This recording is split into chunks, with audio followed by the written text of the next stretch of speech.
నేను ఆ రోజు నైట్ కేక్ కటింగ్ చేసుకున్నాను. సీఎం దెబ్బ తగిలిన రోజు పోలీసు వాళ్ళు వచ్చారు. వచ్చేయండి ఇలా చేస్తున్నారు అంటే మేము ఇంటికి వెళ్ళిపోయాం మా ఫ్రెండ్స్. తర్వాత 2 రోజుల తర్వాత ఇంట్లో పనుకుంటే నైట్ 11ంటికి వచ్చి పోలీస్ స్టేషన్కి తీసుకెళ్ళారు. పోలీస్ స్టేషన్కి తీసుకెళ్ళి అటుపుకో అది ఇది అని బెదిరించారు సార్. నేనైతే ఆ రోజు మీరు సీఎం ప్రోగ్రామ్ పెట్టించి అంతే జరిగింది. అసలు ఏం జరిగిందా రాత్రి? అసలు నైట్ ఉన్నావా నువ్వు? జగన్ నేను అక్కడ లేను. చెప్పు చెప్పు చెప్పునా?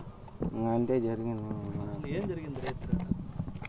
మేమైతే ఫ్లైఓవర్ దగ్గర స్కూల్ దగ్గర లేము మేము. అది ఆ స్పాట్లో లేము మేము స్కూల్ దగ్గర. అంటే కేట్ బాల్తో కొట్టారు, గులకరాయితో కొట్టారు, నాపరాయితో కొట్టాడు అని అన్నారు. అంటే మీరు ఏ రాయి? నేనైతే స్కూల్ దగ్గర లేను సార్. ఆ దెబ్బ తగిలిన చోట అయితే మేము లేము అసలు. అంటే ఆ రోజు నేను కేక్ కోసుకున్నాం మా ఫ్రెండ్స్ మేము ఆర్చి దగ్గర. అంతే జరిగింది. మేమైతే అక్కడ లేము. వివేకానంద స్కూల్ దగ్గర అయితే లేము మేము. పోలీసులు కొట్టారు నిన్ను? కొట్టలే, గన్లు అవి పెట్టి భయపెట్టించారు. కేసు ఒప్పుకో అది ఇది అని భయపెట్టించారు. నువ్వేగా కొట్టింది అది ఇది అని చాలా భయపెట్టించాను. ఒప్పుకోలే, నేను భయపెట్టేశారు. లేరు ఈ కేసులో వాళ్ళు హైకోర్టుకి క్యాన్సిలేషన్కి వెళ్ళారు. కానీ అదృష్టం బాగుండి అక్కడ హౌస్ మోషన్ కూడా డిస్మిస్ అయింది. మరి లంచ్ మోషన్ చేశారు, అది కూడా డిస్మిస్ అయింది. మరి 445 పిటిషన్ వేసిన సిఆర్బిసి కింద వాళ్ళు జామీన్గా ఉన్న తల్లిదండ్రులు కూడా వాళ్ళు చాలా అడ్డుకున్నారు. దాని మీద 4 దినాలు వాదన ప్రతివాదన అయింది. ఒక జామీన్ మీదనే వాదన ప్రతివాదన అయిందంటే వాళ్ళు ఎంత ఈ కేసులో ఒత్తిడి తీసుకువచ్చారో మీరు అనుకోండి. దీన్ని కూడా కోడికత్తి 2 చేయాలని వాళ్ళు ప్లాన్ చేశారు. కానీ అదృష్టం బాగుండి ఈ కోడికత్తి కేసు లాగా కాకుండా ఈ గుల్కరాయ్ కేసులా సతీష్ అనే అబ్బాయి ఈరోజు నెల్లూరు జైలు నుంచి విడుదల అవుతున్నారు. చాలా సంతోషంగా ఉంది. ఈ కేసులో పోలీసు దగ్గర ఏది ఆధారాలు లేవు. నేను కోర్టుకి వాదించి చెప్పింది ఒకటే, వాళ్ళ దగ్గర ఉన్న ఆధారాలు ఏముండే, confession statement of the accuse ఉంది. తను ఓన్ స్టేట్మెంట్ బేస్ చేసి మీరు అసలు ఏ పర్సన్ కూడా జైల్లో పెట్టరాదు. అది కాన్స్టిట్యూషన్ లా 20 క్లాస్ 3కి వైలేషన్ ఉంది.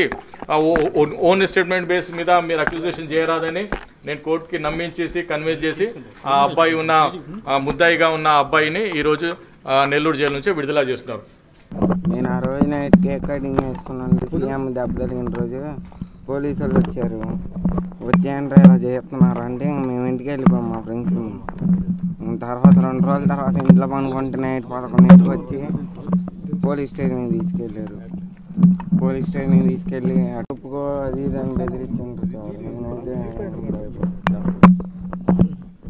ఆ రోజు మీరు సీఎం ప్రోగ్రామ్ పెట్టించి అంతే జరిగింది. అసలు ఏం జరిగిందా రాత్రి? అసలు నైట్ ఉన్నావా నువ్వు? జగన్ నేను అక్కడ లేను. చెప్పు చెప్పు చెప్పునా? అంతే జరిగింది. ఏం జరిగింది రాత్రి? మేమైతే ఫ్లైఓవర్ దగ్గర స్కూల్ దగ్గర లేము మేము. అది ఆ స్పాట్లో లేము మేము స్కూల్ దగ్గర. అంటే కేట్ బాల్తో కొట్టారు, గులకరాయితో కొట్టారు, నాపరాయితో కొట్టాడు అని అన్నారు. అంటే మీరు ఏ రాయి? నేనైతే స్కూల్ దగ్గర లేను సార్. ఆ దెబ్బ తగిలిన చోట అయితే మేము లేము అసలు. అంటే ఆ రోజు నేను కేక్ కోసుకున్నాం మా ఫ్రెండ్స్ మేము ఆర్చి దగ్గర. అంతే జరిగింది. మేమైతే అక్కడ లేము. వివేకానంద స్కూల్ దగ్గర అయితే లేము మేము. పోలీసులు కొట్టారు నిన్ను? కొట్టలే, గన్లు అవి పెట్టి భయపెట్టించారు. కేసు ఒప్పుకో అది ఇది అని భయపెట్టించారు.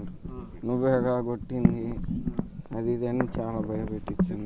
చెప్తేనే ఒప్పుకోలే, ఒప్పుకోలే, నేను భయపెట్టేశారు.